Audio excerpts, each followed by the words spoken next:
提到毒气战，很多人第一反应就是防毒面具。但如果你真信只靠一副面具就能在毒气战中的碉堡里活下来，那你可能第1分钟就挂了。大家好，我是 Gavin， 这次就带大家一起来揭秘二战德军碉堡里真正的防毒黑科技。在《使命召唤：二战》游戏中的第一关里，如果你在扫清德军碉堡后四处观察，就会发现几乎每一座碉堡的墙上都挂着这么一个奇怪装置。我不说，大家也应该能够猜到这个东西和防毒有关。没错，不过它的德国官方名字叫陆军统一防护通风器，是二战德国为应对潜在毒气战在碉堡里大量安装的空气过滤装置。听起来很靠谱，对吧？那它是咋过滤的？其实整个过滤装置主体是由上下2个高度不一的圆柱罐体组成，上面较薄的圆盘罐体用来预先过滤颗粒较大的粉尘碎屑，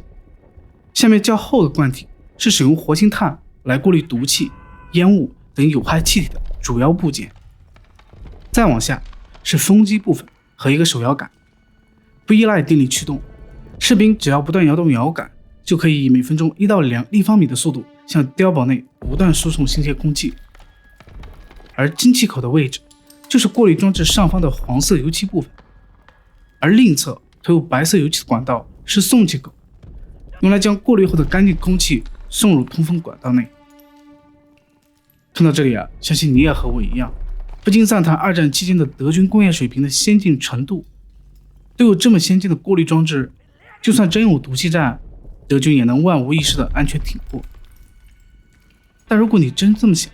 那就太早，因为这套系统真正要防的东西有一半根本不在这儿。实际上，这种 HES 过滤装置虽然看着像主角，但其实只是解决了一半的问题。如果我们仔细观察游戏里的德军碉堡，里面还有做饭取暖的炉子和大型柴油发电机。且不说呼吸本身就会产生二氧化碳，炉子和发电机产生的有害气体也要及时排出去，所以必须得修排气口，否则没等来毒气战，自己先把自己给消灭了。而那另一半没解决的问题，恰恰就出现在这里。既然得修排气口，那该如何保证排气口只排气，而不会让外面的毒气因为风向突然变化或者爆炸冲击波倒灌进来？而且俗话说，没有不透风的墙，碉堡即使再怎么坚固，也没法做到100%完全密封。如果毒气从某些意想不到的缝隙钻进来呢？而这些问题虽然看着不大，却个个足以致命，所以光靠过滤空气是远远不够的。那有没有一种办法，不靠堵就能掌握空气的流向，让空气自己知道哪儿不能进，那就完美了。办法还真有，不过可没有半点玄学，而是真正的物理学啊。那么这个时候，镇压防毒就应运而生了。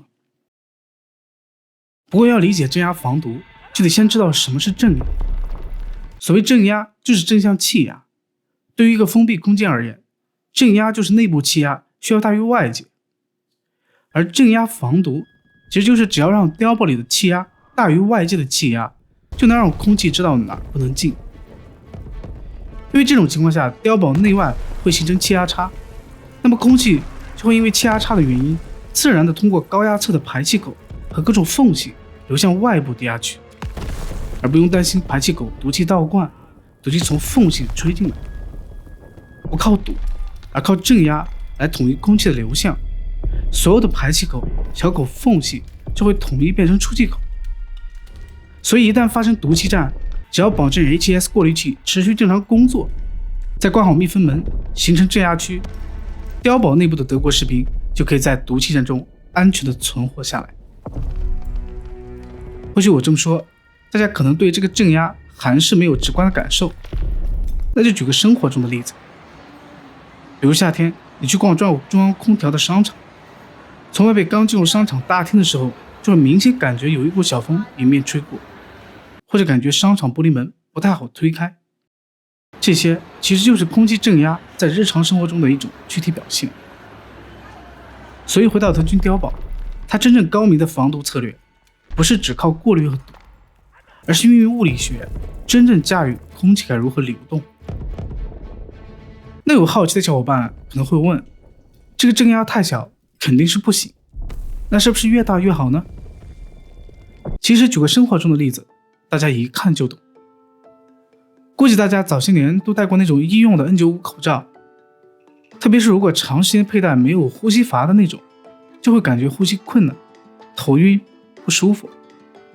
这其实就是因为在呼气的时候镇压太大，没有呼吸阀泄压，不好通气儿，所以就容易头晕。